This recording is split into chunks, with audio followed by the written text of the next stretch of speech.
एक बोरी, सिर्फ एक बोरी, अंदर मिट्टी, पत्थर, कंकड़ और उस पर गवर्नमेंट की स्टैंप।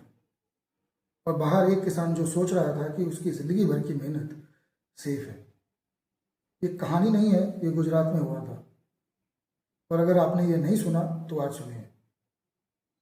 हम अक्सर कहते हैं किसान देश का अन्नदाता है, लेकिन गुजरात की उस जमीन पर जहां से देश की सबसे ज्यादा मूंगफली आती है, उसी अन्नदाता के साथ वह धोखा हुआ।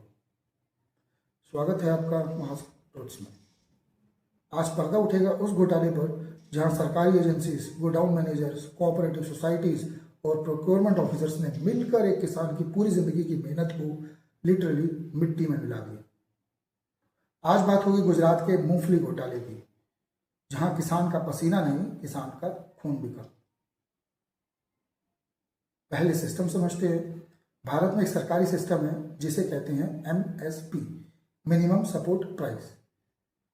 मतलब सरकार किसान को गारंटी देती है, तू अपनी फसल ला, हम एक फिक्स प्राइस रेट पर खरीदेंगे, तू टेंशन मत ले। लेकिन प्रॉब्लम MSP में नहीं थी, प्रॉब्लम उन लोगों में थी जिन्हें सिस्टम संभालना था। गुजरात का सौराष्ट्र रीजन, राजकोट, जूनागढ़, अमरेली, मोरबी, ये इंडिया का सबसे बड़ा मूंगफली बेल्ट है। लाखों किसान यहाँ मूंगफली उगाते हैं। साल 2018 में प्रोक्योरमेंट का काम दिया गया नाफेड को, national agricultural cooperative marketing federation. ये एक नेशनल लेवल की सरकारी बॉडी है जो एग्रीकल्चर प्रोड्यूस खरीदती है। और स्टेट लेवल पर एग्जीक्यूशन दी गई गुजकोट को, Gujarat state cooperative cotton federation. Simple system था दोस्तों, किसान फसल लाता, प्रोक्योरमेंट सेंटर पर तोला जाता, गोडाउन में रखा जाता।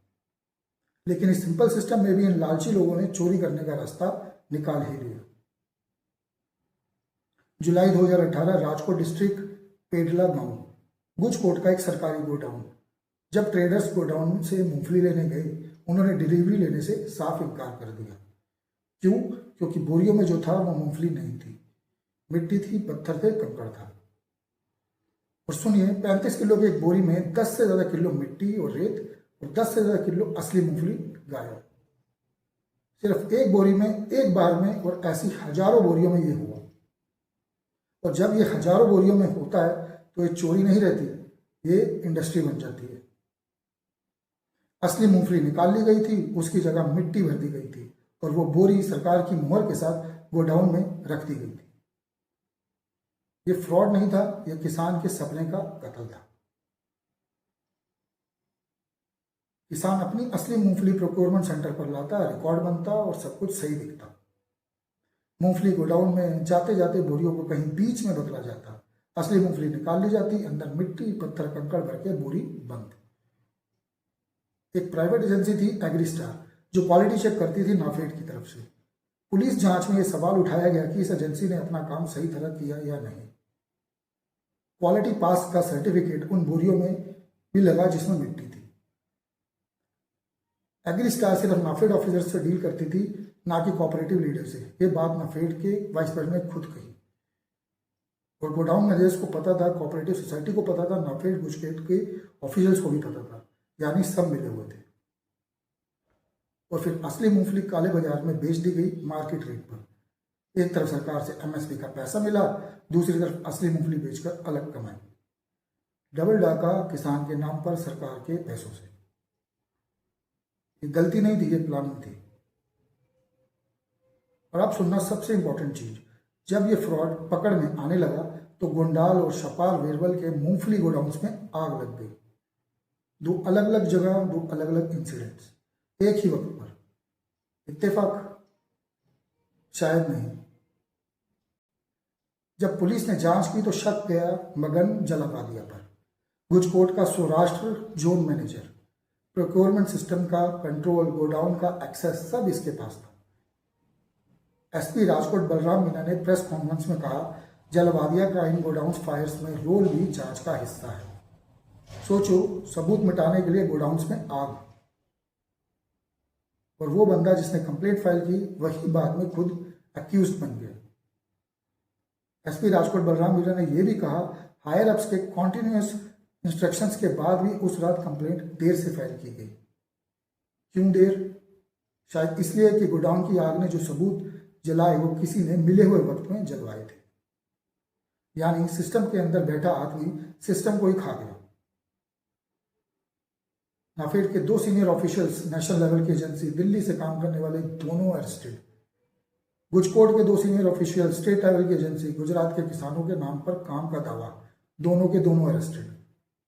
धनेज सेवा सहकारी मंडली लोकल कोऑपरेटिव सोसाइटी जो सीधा किसानों से डील करती थी, इसके मेंबर्स भी इस घोटाले में मिले हुए थे। एग्रीस्टार क्वालिटी सर्टिफिकेशन एजेंसी नाफेड के एक वाइस प्रेसिडेंट ने खुद कहा, हम कोऑपरेटिव लीडर्स ने कभी एग्रीस्टार के किसी रिप्रेजेंटेटिव से मुलाकात नहीं की, वो सिर्फ नाफेड ऑफिशियल्स के साथ बात करता है। यानी इस एजेंसी और नाफेड ऑफिशियल्स के बीच क्या सेटिंग थी वो भी जांच का हिस्सा था। वेयर हाउस मैनेजर, गोडाउन का कीपर, गोडाउन का दरवाजा इसी के हाथ में था, इसी को अरेस्ट किया गया। कुल मिलाकर 27 से ज्यादा लोग अरेस्ट हुए। एक आदमी नहीं था, पूरा नेटवर्क था। और नेटवर्क का मतलब होता है कि सच अकेला नहीं दबता, उसे मिलकर दबाया जाता है। एग्जैक्ट करोड़ों का फिगर ऑफिशियली कंफर्म नहीं हुआ। क्यों? क्योंकि गोडाउन की आग ने जो सबूत जलाई वो कभी वापस नहीं आई। लेकिन सोचो, सौराष्ट्र का पूरा रीजन, राजकोट, जूनागढ़, मोरबी, तीनों डिस्ट्रिक्ट्स के हजारों किसान जिनकी असली मूंगफली निकाल ली गई, 35 किलो की एक बोरी, 10 किलो मिट्टी, हजारों बोरियों में, करो हिसाब। ये डाटा न्यूमेरिकली मेजर नहीं किया जा सकता, क्योंकि जो किसान का टूट गया वो कोई कैलकुलेटर नहीं नाप सकता। एक किसान की जिंदगी कैसी होती है सोचो। वो अप्रैल में बीज डालता है, पानी देता है, खाद देता है, रोज सुबह 5 बजे उठता है, गर्मी में खेत में काम करता है, बारिश का इंतजार करता है। जब मूंगफली पकती है उसकी आंखों में खुशी होती है। वो सोचता है इस साल सरकार ने MSP अनाउंस किया है, मेरा हिसाब अच्छा रहेगा, बेटे की फीस भर पाऊंगा, बेटे की शादी के लिए कुछ बचा पाऊंगा। वो अपनी पूरी फसल प्रोक्योरमेंट सेंटर ले जाता है, रिकॉर्ड होता है, रिसिप्ट मिलती है, वो घर वापस आता है और चैन की नींद सोता है, क्योंकि उसे लगता है सिस्टम उसके साथ है, उसके खिलाफ नहीं। मगर उसे क्या पता कि उस रात उसकी मूंगफली की जगह बोरियों में मिट्टी भर दी गई। उसे क्या पता कि वो रिसिप्ट सिर्फ कागज का टुकड़ा बनी गई। उसे क्या पता कि जिन लोगों पर उसने भरोसा किया वो उस भरोसे को पत्थर की तरह कुचल रहे थे। ये फ्रॉड नहीं था, ये किसान के सपने का खून था। अब बात करते हैं उस सवाल की जो सब पूछ रहे थे। 2018 में गुजरात के चीफ मिनिस्टर थे मिस्टर विजय रूपानी, बीजेपी के नेता। जब यह स्कैम फटा, कांग्रेस ने विजय रूपानी से इस्तीफा मांगा। गुजरात असेंबली में leader of opposition Paresh Dhanani ने कहा, स्कैम ऑर्गेनाइज मैनर में हुआ है, सीएम को मॉरल रिस्पॉन्सिबिलिटी लेते हुए रिजाइन करना चाहिए। कांग्रेस ने यह भी सवाल उठाया, गुजकोट एक बैंक करप्ट ऑर्गेनाइजेशन थी, पैसा नहीं, सिस्टम नहीं, फिर भी इसे इतना बड़ा काम क्यों दिया गया। किसी को फायदा था गुजकोट को देने में, और वो फायदा किसान को नहीं मिला। कांग्रेस ने चिमान सपारिया का नाम भी लिया, जो उस वक्त एग्रीकल्चर मिनिस्टर थे। ये कांग्रेस का पॉलिटिकल आरोप था, कोई फॉर्मल अरेस्ट या चार्ज उन पर नहीं था। मैं यहां सिर्फ रिपोर्ट पर जो था वो बता रहा हूं। रूपानी सरकार ने एक कमीशन बना दिया जांच के लिए। कमीशन बनी, रिपोर्ट्स बनी, इंक्वायरी चलती रही। लेकिन 27 एक्यूज में से सबकी कनेक्शन का कोई क्लियर पब्लिक रिकॉर्ड नहीं है। किसानों को ऑफिशियल मुआवजे का भी कोई क्लियर पब्लिक रिकॉर्ड नहीं मिला। दोस्तों, स्कैम पकड़ा जाना अलग चीज है और इंसाफ मिलना बिल्कुल अलग। तो ये था आज का मास्क ट्रूथ। मैंने अभी तक 4 वीडियोस बनाई हैं, 4 डायरेक्शन, 4 स्टेट्स, 1 देश। ईस्ट में बंगाल, जहां जॉब्स के नाम पर लाखों बच्चों के सपने बेच दिए गए। साउथ में तमिलनाडु, जहां नदियों की रेत तक बेच दी गई। नॉर्थ में हिमाचल, जहां स्टूडेंट्स के नाम पर पैसा खा लिया गया। और आज वेस्ट गुजरात, जहां किसान की मेहनत मिट्टी बना दी गई। लिटरली 4 कोने, एक ही रोग, भ्रष्टाचार। और हर कहानी में एक ही चेहरा रोता है, आम आदमी। कभी स्टूडेंट्स बनकर, कभी मजदूर बनकर और कभी किसान बनकर। स्कैम कभी फाइलों में नहीं होता, स्कैम हमेशा जिंदगियों में होता है। स्कैम सिर्फ पैसा नहीं चुराता, जिंदगी चुराता है। और सबसे खतरनाक बात, ये सब होता है हमारे सामने, क्योंकि हम देखते हैं पर पूछते नहीं, या फिर पूछने से डरते हैं। डेमोक्रेसी में सिस्टम खराब नहीं होता, सिस्टम को खराब होने दिया जाता है।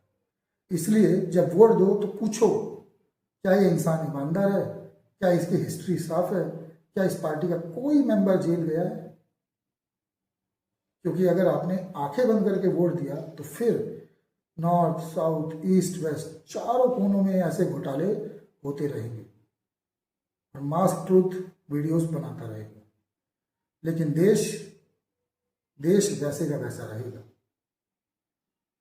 किसी ने कहा है, एक समाज तभी बदलता है जब वो अपने नेताओं से सवाल पूछना सीख लेता है। क्योंकि डेमोक्रेसी में वोट ही हमारी आवाज है, इसे वेस्ट मत करो। नेक्स्ट एपिसोड मिस मत करना, क्योंकि अब कहानियां और ज्यादा अनकंफर्टेबल होंगी। अब मैं ले चलूंगा आपको ऐसे क्राइम्स की रियल स्टोरीज पर जिनको इंसाफ मिलना बहुत जरूरी है। तब तक देखते रहिए मास ट्रूथ। सब्सक्राइब करो, लाइक करो, कमेंट करो और शेयर जरूर करो, क्योंकि सच छुपाना भी एक पाप है। धन्यवाद।